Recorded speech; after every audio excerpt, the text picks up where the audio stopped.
What if AI agents became cheaper than junior employees? The moment that happens, the rules of hiring change overnight because the first thing companies will cut is not the executive suite, it is the expensive, trainable layer at the bottom. And once that layer starts disappearing, the shock does not stay inside one office.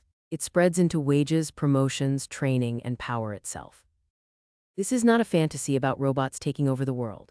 It is a practical thought experiment about what happens when AI agents become reliable enough, fast enough, and cheap enough to do the work that junior employees used to do across support, research operations, and basic analysis. At first glance, it looks like a simple cost-saving move. But the real story is much bigger than savings, because the companies that move first will not just reduce payroll. And stay with this one, because the most important part is not who gets replaced first. It is what happens after companies realize they may never need to hire the same way again. The first jobs to disappear are usually not the dramatic ones people imagine. It is not the visionary strategist or the senior engineer walking out the door first. It is the repetitive work that lives in inboxes, spreadsheets, reports, and routine customer requests.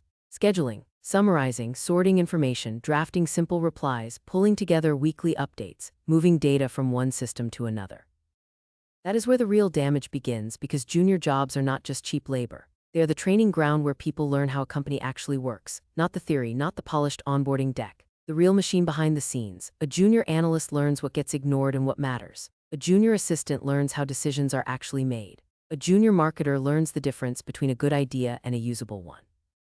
If this is making the labor market look more fragile than most people admit, that is because it is. And if you want more scenarios like this, make sure you are following the channel, because this is exactly where technology, money, and power start colliding. Of course, the winners do not get away completely free. Companies that replace junior work with AI agents often discover that cheap output is not the same as correct output.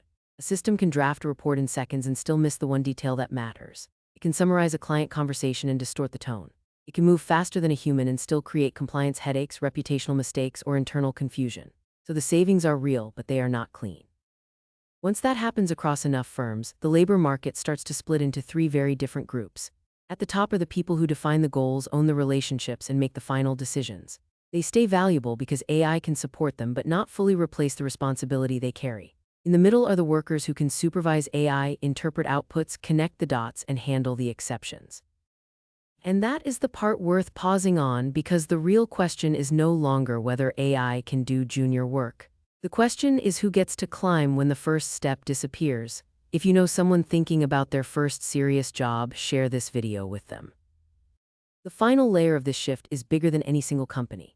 It changes competition between firms and eventually between countries. A business that adopts AI agents early can move faster, test more ideas, and keep costs lower than a rival still relying on a large entry-level staff. That advantage compounds.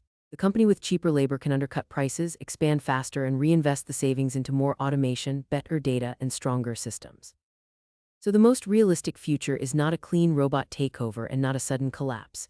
It is something more gradual and in a way more dangerous. Companies quietly stop hiring the bottom rung, then entire career paths become narrower, then the cost of human entry rises, and then the balance of power shifts toward whoever controls the systems. The offices do not disappear. They become thinner, faster, and more selective.